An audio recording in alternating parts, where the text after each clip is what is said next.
Very good lawyer గారు. మీరు చెప్పినట్టుగా అగ్రిమెంట్ రెడీ చేశాను. దీని మీద నిలవేణి సంతకం పెడితే మాత్రం ఇక తనకి ఇంటికి ఎటువంటి సంబంధం ఉండదు. వెరీ గుడ్, చాలా మంచి పని చేశారు.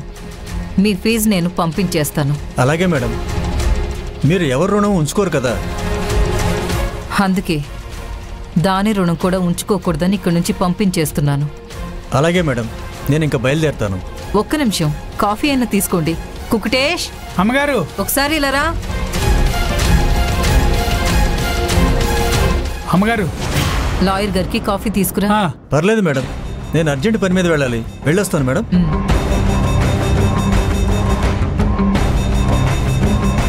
అమ్మగారు మీకు జ్యూస్ ఏమైనా తెమ్మంటారా? ఆహా, అక్కర్లేదు. నువ్విక్కడ సంతకం పెట్టాలి. దేనికమ్మగారు? జీతాలు తీసుకుంటున్నారు కదా, ఆడిటర్కి లెక్కలేవో ఇవ్వాలంట. సరే అమ్మా.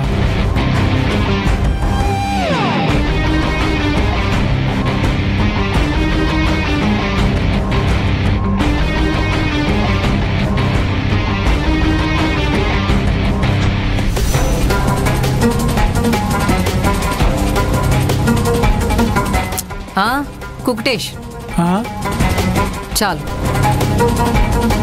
నీలవేణిని కూడా పిలు. అలాగే అమ్మా.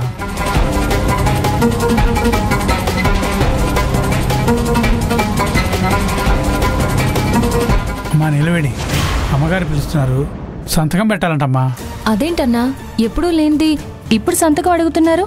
ఇందాకే లాయర్ గారు వచ్చారు, చేతిలో ఏవో ఫైల్స్ ఉన్నాయమ్మా. అమ్మగారిని అడిగితే జీతాలు తీసుకుంటున్నారు కదా, ఆడిటర్కో ఎవరికో లెక్కలు చెప్పాలన్నారు. అలాగే అన్నా.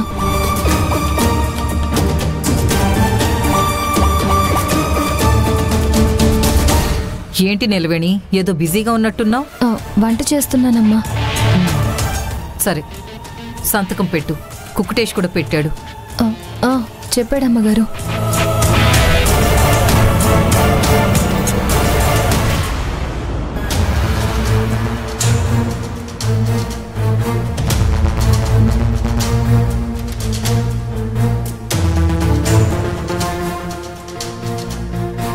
ఏంట్రా అలా చూస్తున్నాడు? ఇతనికి మా పెళ్లి రిజిస్టర్ చేసే ఉద్దేశం ఉందా లేదా? ఒక్క నిమిషం ఆగరా. సార్,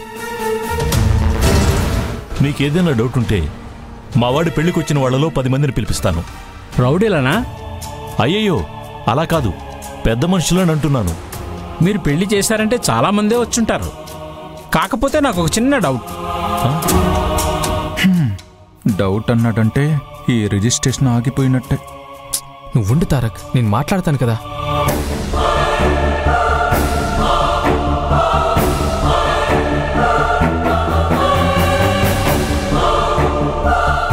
అప్పచెప్పిన పనిని పూర్తి చేయడం మంచి అలవాటే నిలవేణి.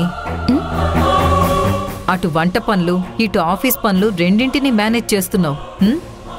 అయ్యో, జీతం తీసుకుంటున్నాను అంటే దానికి తగ్గట్టుగా కష్టపడాలి కదమ్మగారు. కరెక్టే, త్వరగా సైన్ చేయి.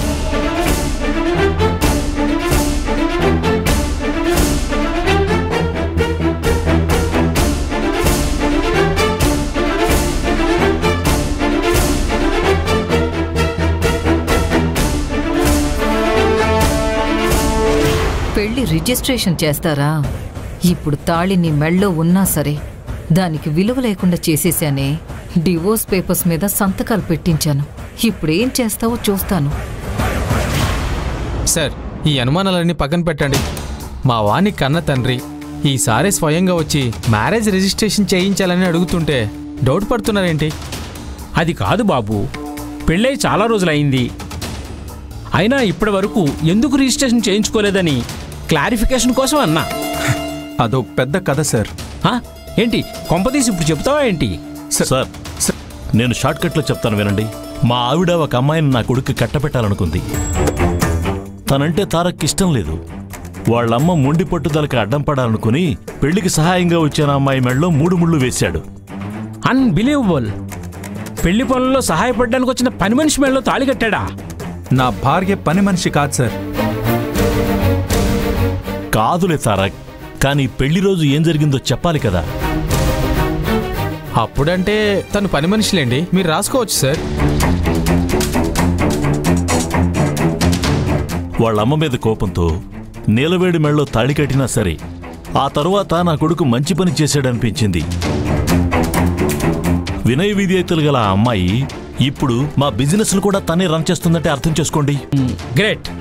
సార్, నేను అదృష్టవంతుడిని కాబట్టే నాకు తెలియకుండానే ఆ అమ్మాయి నా జీవితంలోకి వచ్చింది అనుకున్నాను సార్. ఇప్పటికీ మా అమ్మ నన్ను మా ఆవిడ్ని వేరు చేయాలని చూస్తుంది.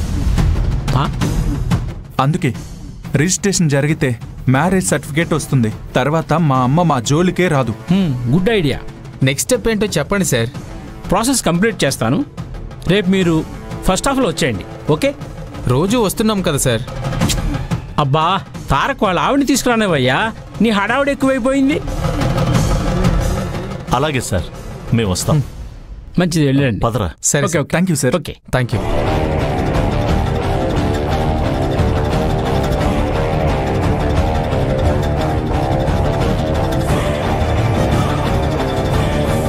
ఇదిగోండి అమ్మగారు.